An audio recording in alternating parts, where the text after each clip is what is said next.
Hey everybody, it's Angie and welcome to Hot and Flashy. You know, summer is right around the corner and I'm actually thinking a lot about summertime skincare lately because I'm taking off for a little weekend trip down to Miami to visit my daughter. And so I've been trying to pack up what I'm going to bring and I've been trying to self-tan. And it just got me thinking about all the questions that you guys asked me a lot about summertime, beachy vacation, skincare, and how it relates to our anti-aging skincare routine. So the question I get asked most is, do I discontinue using Retin-A when I'm going on a beachy vacation or over the summer? And for me, the answer is no, I don't. At this point in my life, I am concentrating on undoing the sun damage that I did over the previous 50 years before I started taking care of my skin. So the way I approach it now is that I pretty much don't let my face out in the sun unprotected ever anymore. I always have on my sunscreen, I'm always reapplying, I always have on a big hat.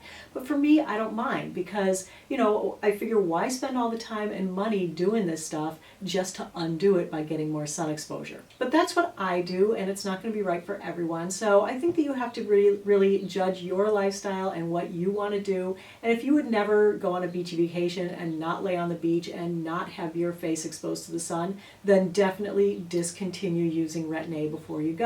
I would say at least 2 weeks, because what Retin-A does is it thins the outer layers of your skin. That's the dead skin cells on the surface, and so you have less natural sun protection.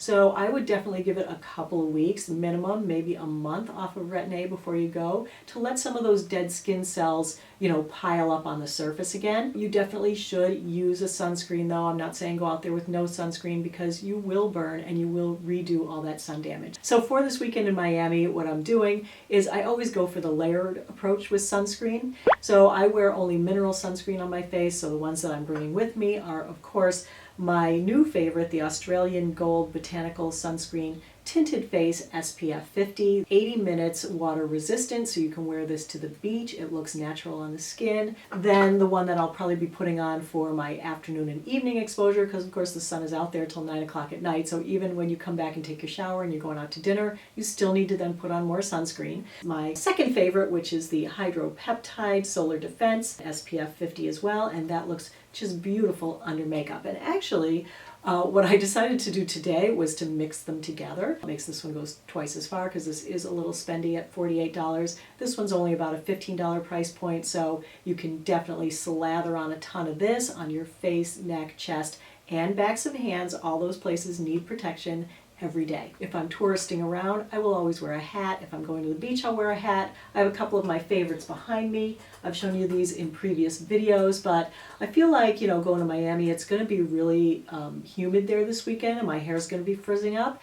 And so I feel like a hat is just a great solution just for walking around during the day. We're going to be going to brunch. We're going to be going to the Wynwood walls to see the art there. I'll be wearing my Eric Javits fedora. I wear this constantly. It's crushable. I can just, you know, pack it and put it in my luggage. So I love that one. And then of course for going to the beach, a small brimmed hat like that is not good enough. I like a nice big brimmed hat. So I'll take something larger like this that will shade my whole face. I will link a few things in lower price points because I know that Eric Javits one is kind of ridiculous. Then of course I'll also take with me some makeup that has sunscreen in it, and I'll need ways to reapply my sunscreen throughout the day. And so the foundation I will be wearing during the day is my IT Cosmetics CC Plus cream. This is a beautiful foundation that has an all mineral SPF 50 sunscreen in it. So I can layer this right over my other sunscreens. I don't recommend using your makeup as your dedicated sunscreen because of course you need to use 1/4 teaspoon of sunscreen for your face and your neck to get the coverage that's stated on the label. Your sunscreen needs to be reapplied every 2 hours because it does fade and become less effective as time goes on. And so how do you reapply your sunscreen if you already have makeup on? Well, a couple options are to use, you know, something like this that already has a sunscreen in it. You would just apply more. Other products that are great for that are these little cushion compacts that are makeup with sunscreen as well. This one is from Amore Pacific. This one is 60 bucks, but I got the little travel size. This was only 11. It fits in your purse. Press that in and just reapply wherever you need. Another one that I believe is made by the same company but at a lower price point is the Laneige BB Cushion. So for 30 bucks you get a full compact and a refill. Another easy way to reapply your sunscreen throughout the day is to use one of the mineral sunscreen powders. This is the Colorscience Forgettable Broad Spectrum SPF 50 Powder Sunscreen. This one is water resistant for 80 minutes. The Colorscience comes in, I think, 5 different colors for you to choose from, so it definitely has the widest range of colors to match your skin tone. It does go on beautifully. There is one from Brush On Block. It's an SPF 30. It comes in a tinted or a translucent, and these retail for about $25. The way these all work is they have a little brush applicator, and you just dust it over. When I'm putting it on, I can see a lot of powder kind of flying off into the air, but I'm not sure how much is actually getting on my skin and protecting me. So that's why I say these are great to top up your sunscreen, but I wouldn't use them as my first line of defense. I do keep this one in my purse, but now I'm probably going to carry, all of these in my purse. They do make these setting mists. This is by Supergoop Defense Refresh Setting Mist. This is a broad spectrum SPF 50. My problem with these products is that the first ingredient in them is SD alcohol, so it's going to be fairly drying, and that's one thing that I really don't put is like pure alcohol on my skin. I know I do already have makeup on and a layer of sunscreen, so a lot of the alcohol is probably not getting to my skin, and if this is the only thing that you're willing to use to top up your sunscreen, that is better than nothing, definitely. The last thing to talk about with sun protection is the lips. My favorite is the Banana Boat Sport SPF 50 lip sunscreen. This is just a standard sheer balm. The only problem with this one is that it tastes awful, so try not to lick your lips. If you do, you'll get the awful flavor. My second runner-up is the Blistex 5-Star. This one is an SPF 30. This one tastes nice. And then there's this little guy from Supergoop. This is their Shine On Lip Screen. This is a lip gloss that you can paint on over any lipstick, and it will change it into an SPF 50. So I just like to put it on my finger and then just dab it on. The next question I get asked a lot is, well, what about the rest of my body? What am I using there? I'm only going to show you one in this category because it is my favorite and I just found it. This is the Banana Boat Sun Comfort SPF 50. This is a new sunscreen this year. It smells nice, it looks nice, it doesn't feel greasy. I brought this to Florida with me. My husband used it. He went out last week and bought his own of this. Okay, that shows you how nice it is, because you know how men are. They're like, ew, it doesn't feel good, I'm not wearing it.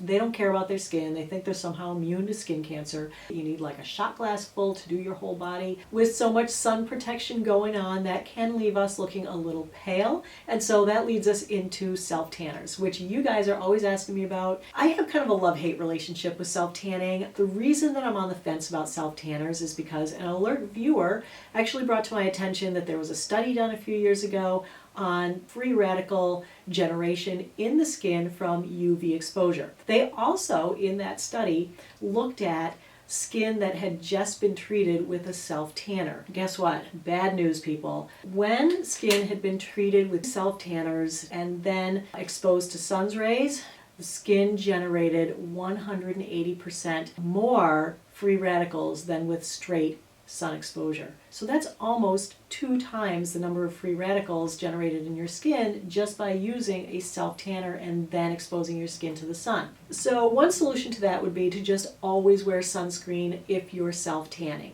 Another solution would be to not self-tan. So I am torn about self-tanning. I can't quite decide. Like when I'm leaving cold New England where it's been 50 degrees and raining here and there's no color going on my skin, and going to Miami for the weekend, do kind of feel the need to look a little less pasty, and so I am going to self-tan for this trip. So I'll show you the products I'm using, but just please be aware of this extra free radical generation and try to avoid direct sun exposure after you have it on. For the face, the product that I'm using is by Kula Sunless Tan Anti-Aging Face Serum. It is a daily use gradual tanning treatment. I've applied this twice already and I think it's doing a nice job. It's a nice color. I mean, I do have makeup on over it, but when I got up this morning I was like, oh hey, my face looks a little tan. It feels like an oil. You can just add a few drops into a moisturizer, or you can just put it right on your face. It blended really evenly. There were no streaks. It made a nice color, not too orange, not too gray. So I'm really liking this. The smell was nice too.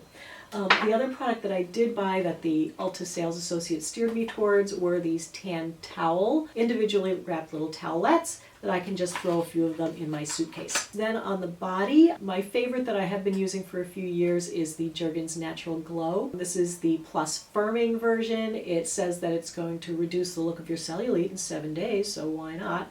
I like this one. It smells good. It's easy to use. You don't have to worry about getting the streaks or getting the, marks where you stopped using it. I much prefer a gradual tanner to the ones that you put on. You stand around naked for 20 minutes waiting for it to dry, then you sleep in it, then you shower it off in the morning, because you do get those hard lines, you do get the streaks. With this stuff, I don't get any of that. I like how it smells. I tend to put this on in the night, and I use this in the morning so that I'm all exfoliated, and that's a great combo. As you know, anytime you want to use a self-tanner, you have to super exfoliate before you do that. And the great thing about using anti-aging products is that they do already exfoliate your skin. So you're pre-exfoliated, so you don't need to go the extra step of doing the scrubs. Your skin should be pretty much ready to go if you're using Retin-A on your face, or if you're using the glycolic acid lotion that I recommended to you guys in a few videos ago, which is the Alpha Skincare Renewal Body Lotion. This is a 12% glycolic acid lotion formulated at a pH of 4, which is awesome, so it actually works.